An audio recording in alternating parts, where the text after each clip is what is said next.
नारियल का हलवा बना रहे हैं और ये अंडा है, इधर इसमें चीनी है और इधर ये काजू है। ये सब चीज जो इसमें डाले, देख रहे दूध भी उबाल रहे हैं। देखिए ये पूरा जो है ना, सबसे पहले जो है ना चीनी डाल देते हैं।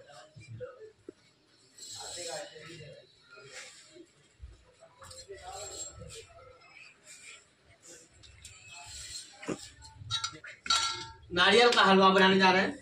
ये नारियल का जो है कि बरूदा है, इसको कूटे हैं, थोड़ा मोटा मोटा रखे हैं। और उसके बाद ये अंडा है, इसको फोड़ के डालेंगे हैं।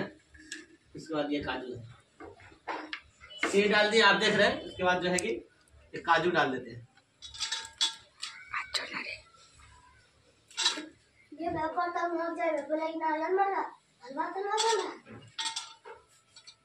अब जो है कि ये नारियल का जो बरूदा है, ये थोड़ा थोड़ा जो है कि बड़ा टाइप का रखे हैं, पूरा बिल्कुल बारीक नहीं किए।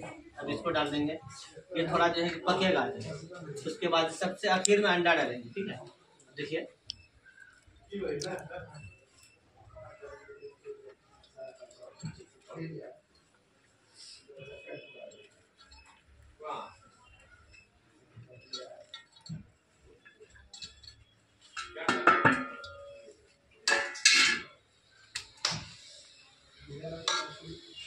जब चीनी का पूरा कट्टा है और डालने की जरूरत होगा तो और डाल देंगे, लेकिन हमने बहुत डाल दिया है।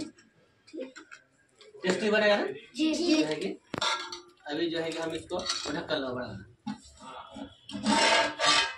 इसमें दूध देखिए, इसमें दूध ज्यादा है और इसको थोड़ा सा जो है कि उसको ढक्कन से हम ढक देते हैं। जब तक हम अंडे की तैयारी कर लेते हैं। फोड़ने वाला है आप लोग भाई जरा शेयर कर दीजिएगा। तुम्हारा नाम क्या है? मोहम्मद बाबुल। तुम्हारा नाम? मोहम्मद गुलाब। तुम्हारा नाम? मोहम्मद समीर। तुम्हारा नाम? मोहम्मद जसीर। तुम्हारा नाम है? मोहम्मद सालिक। माशाल्लाह जी। ये देखिए, ये अंडा है दोस्तों, फिर से बनने जा रहा है अंडा। से सब फोड़ देना है। आप लाइन पर रहिएगा, बहुत लाजवाब वीडियो बनने वाला है। वल हबीबी वल्लाह। बहुत तैयार हो गया, हलवा बन चुका है समझिए। अब सिर्फ हमको गैस बंद करना है, उसके बाद पूरा जम जाएगा। ऐसा लगेगा जैसे आप मक्खन